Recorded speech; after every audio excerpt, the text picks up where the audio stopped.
میری دل و جان خدیجہ، ٹکڑوں پہ تیرے سارے مسلمان پلے ہیں، ٹکڑوں پہ تیرے سارے مسلمان پلے ہیں، بھولے گا نہ اسلام یہ احسان خدیجہ۔ آج روز وفات حضرت خدیجۃ الکبریٰ سلام اللہ علیہا ہے، صلوات پڑھو۔ بڑی بزرگوار شخصیت ہیں اسلام کے اندر، احسانات ہیں اسلام کے اوپر۔ اب آپ دیکھیں کہ پیغمبر معراج پر جب جاتے ہیں اور جب معراج سے واپسی کر رہے ہوتے ہیں تو حضرت جبرائیل پیغمبر کو کہتے ہیں کہ خداوند متعال یہ فرماتا ہے کہ میرا سلام خدیجہ کو پہنچانا، اور پھر حضرت جبرائیل کہتے ہیں کہ میرا سلام بھی خدیجہ تک پہنچانا۔ پیغمبر جب معراج سے واپسی پر سارے واقعات بتاتے ہیں تو بعد میں خدا کا سلام اور حضرت جبرائیل کا سلام جب پہنچاتے ہیں تو یہ بی بی اتنی وارستہ ہے کہ یہ اس کے الفاظ ہیں کہ اللہم انہ هو السلام، خدا ہی سلامتی ہے، وَإِلَيْهِ يَعُودُ السلام، سلامتی کی بازگشت بھی اسی کی طرف ہے، وَمِنْهُ السلام، سب کو سلامتی اسی کی طرف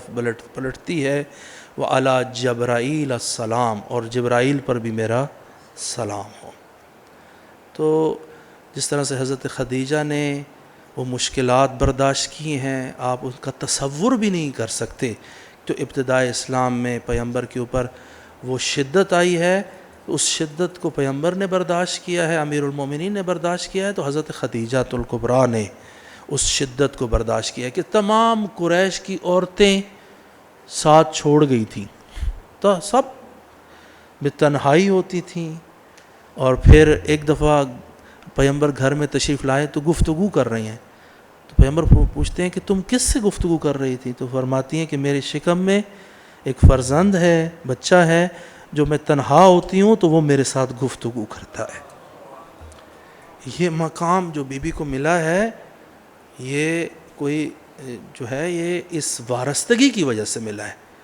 کہ جو اس تمام عرصے کے دوران انہوں نے وہ اپنا مقام بنایا ہے ان چیزوں پر عمل کر کے۔ اور پھر جب آخری وقت آیا ہے تو تین وصیتیں کی ہیں۔ ایک تو پیغمبر کے حضور میں بیٹھ کے کہا ہے کہ میری پہلی وصیت یہ ہے کہ آپ مجھے جو ہے نا اپنا حق معاف فرمائیں کہ میں آپ کی خدمت نہیں کر سکی، یعنی اتنی پیغمبر کی خدمت کی ہے، آخر میں آ کے پیغمبر سے معافی مانگ رہی ہیں کہ میں آپ کی خدمت نہیں کر سکی۔ پیغمبر نے کہا نہیں، تم نے میری بڑی خدمت کی ہے اور تم نے اسلام کی بھی بڑی خدمت کی ہے، اپنا سارا مال اسلام کے اوپر تم نے خرچ کیا ہے۔ دوسرا کہا جناب خدیجۃ الکبریٰ میں کہ یہ میری بیٹی فاطمہ ہے، میرے بعد تنہا رہ جائے گی، قریش کی عورتوں کو کہنا کہ اس کے منہ کے اوپر کوئی تماچا نہ مارے اور اس کے سامنے کوئی اونچی آواز سے گفتگو نہ کرے، اس کے سر کے اوپر اونچا مت بولے۔ پیغمبر نے یہ بھی وصیت سنی۔ اس کے بعد کہا میری تیسری وصیت بھی ہے لیکن وہ میں آپ کے سامنے حیا کی وجہ سے نہیں بیان کروں گی، میں اپنی بیٹی کو کہوں گی وہ آپ تک پہنچائیں گی۔ پیغمبر کمرے سے باہر تشریف لے جاتے ہیں، جناب فاطمہ سلام اللہ علیہا کو کہتی ہیں اے میری بیٹی مجھے قبر کا بہت خوف ہے، تو پیغمبر سے اپنے والد سے کہنا کہ یہ اپنی جو قمیض ہے یہ مجھے عنایت فرما دے۔ جناب فاطمہ سلام اللہ علیہا باہر جاتی ہیں اور پیغمبر کو یہ کہتی ہیں کہ میری والدہ نے یہ کہا ہے، تو پیغمبر جو ہیں خود بھی گریہ فرماتے ہیں اور اپنی قمیض بھی عنایت فرماتے ہیں۔ اور جب غسل دیا جا رہا تھا تو اس وقت حضرت جبرائیل نازل ہوئے، اور جبرائیل نے نازل ہوئے اور فرمایا پیغمبر کو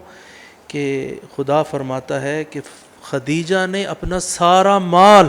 ہمارے راہ میں، جو ہمارا دیا ہوا مال تھا، ہماری راہ میں خرچ کر دیا ہے، اس خدیجہ کا کفن بھی ہمارے ذمے ہے، خداوند متعال خاص کفن عنایت فرمایا۔ تو یہ مقام بی بی کو حاصل ہوا ہے، لیکن اس خانوادے پر جتنی مشکلات، اور پھر جب اس دنیا سے چلی گئیں گھر میں پیغمبر جب تنہا تھے اور حضرت فاطمہ سلام اللہ علیہا کم سن تھی تو کبھی دائیں سے کبھی بائیں سے کبھی پیچھے سے آ کر پیغمبر کو ہلا کر کہتی تھی کہ یا رسول اللہ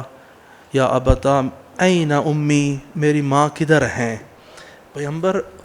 اور حالت غم میں چلے جاتے تھے، برداشت نہیں ہوتا تھا پیغمبر کو. تو اس حال میں تسلی دینے کے لیے جبرائیل نازل ہوتے ہیں اور نازل ہو کے کہتے ہیں کہ خداوند متعال اس صورتحال کو فاطمہ کی کو برداشت نہیں کر رہا. خداوند متعال یہ کہتا ہے کہ فاطمہ کو کہہ دو اے رسول کہ تیری والدہ ایک ایسے گھر میں ہے کہ جس کے قریب آسیہ اور بنت عمران کے گھر ہیں، اور اس کے گھر کی جو بنیادیں ہیں وہ سونے سے بنائی گئی ہیں، اس کے جو عمود ہیں یاقوت احمر کے ہیں، اور زمرد کے اس کی چھتیں بنائی گئی ہیں، وہاں پر تمہاری والدہ آرام فرما رہی ہیں. اور خداوند متعال فاطمہ کو سلام بھی پہنچاتا ہے. اب وہ جیسے سلام والدہ نے کیا، اب فاطمہ بھی سلام کہتی ہیں کہ خدا پر سلام ہو، اور خداوند متعال کی طرف سے ہی سلامتی ہے، اور جبرائیل پر بھی سلام ہو. خداوند متعال ہمیں اس خانوادے کے ساتھ ہمیشہ متعلق رہنے کی توفیق عنایت فرمائے.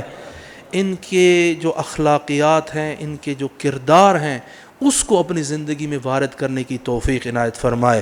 یہ پورا خانوادہ، خواہ ان کے مرد ہوں خواہ ان کی عورتیں ہوں، یہ ہم سب کے لیے اسوہ ہیں کہ ہم ان کے اس خانوادے کی خواتین سے بھی استفادہ کریں، ہماری خواتین، اور اس خانوادے کے مردوں سے بھی استفادہ کریں ہم اخلاق میں، کردار میں اور اعمال میں. والسلام علیکم ورحمۃ اللہ وبرکاتہ.